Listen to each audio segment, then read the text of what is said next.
Ele foi o cavaleiro da esperança no tempo em que o brasileiro ainda tinha esperança. Chegou aos 90 anos e não desanima. Continua firme na batalha política. Eu vou chamar o camarada dos camaradas, Luiz Carlos Prestes.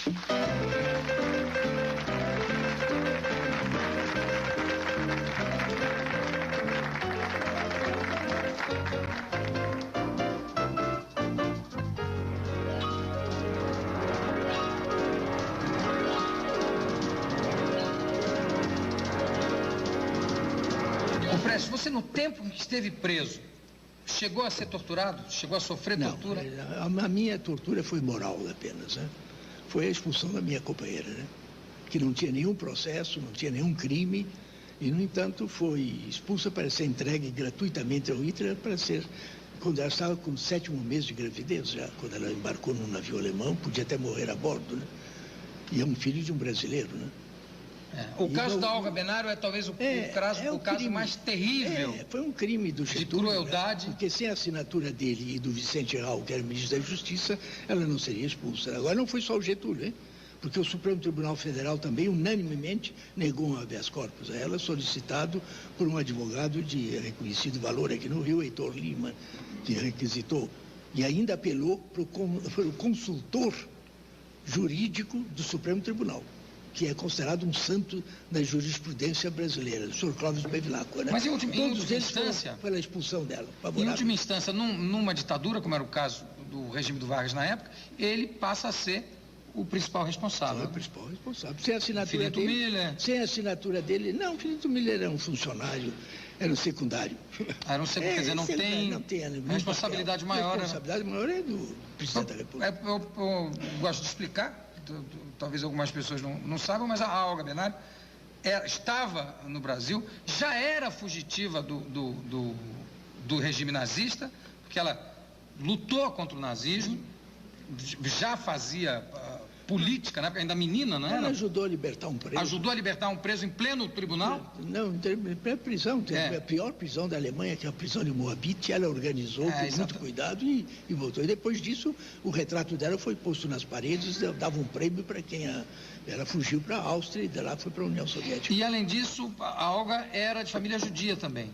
Mas tinha muito pouco sangue judeu. Pois mas quer dizer, se colocar isso a nível de nazismo, quer dizer, ela ser uma inimiga do regime e ter sangue judeu, era pegar a Olga, tirar a Olga do Brasil e entregar a Olga à morte. Não, isso era um assassinato. Era sabido. Né? E foi terminar numa câmara de gases, né? Dessas câmaras de gases. É verdade que você tem até hoje na sua mesa de trabalho, tem uma fotografia do Lenin e tem uma fotografia da Olga? Tem. E tem mais uma que é da minha mãe. Da sua mãe também? Minha mãe, que foi uma mulher corajosa e que travou uma luta muito séria na Europa pela liberdade da Olga e da minha também, já com 60 e tantos anos de idade, né? Agora, parece, como é que, sofrendo o que você sofreu na mão da ditadura Vargas, inclusive esse caso da Olga, que é um caso, eu acho, inesquecível, como é que você depois conseguiu apertar a mão do Vargas? Como é que houve essa reconciliação? A situação política muitas vezes exige isso, né? Dominar os sentimentos pessoais por os interesses políticos mais sérios, que são os interesses da humanidade.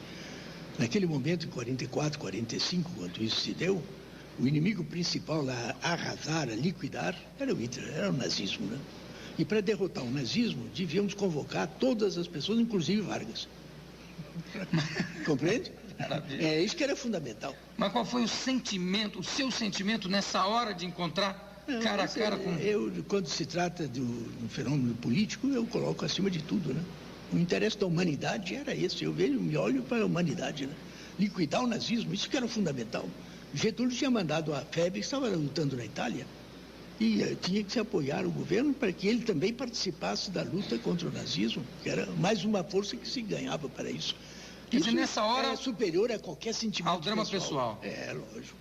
Você acha que, então, o herói é aquele homem que consegue colocar o interesse do país, ou o interesse do coletivo, da humanidade acima do seu drama sentimento pessoal.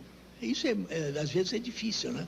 Precisa ter uma convicção científica, porque a convicção científica, compreende, dá uma força muito superior a qualquer fé religiosa.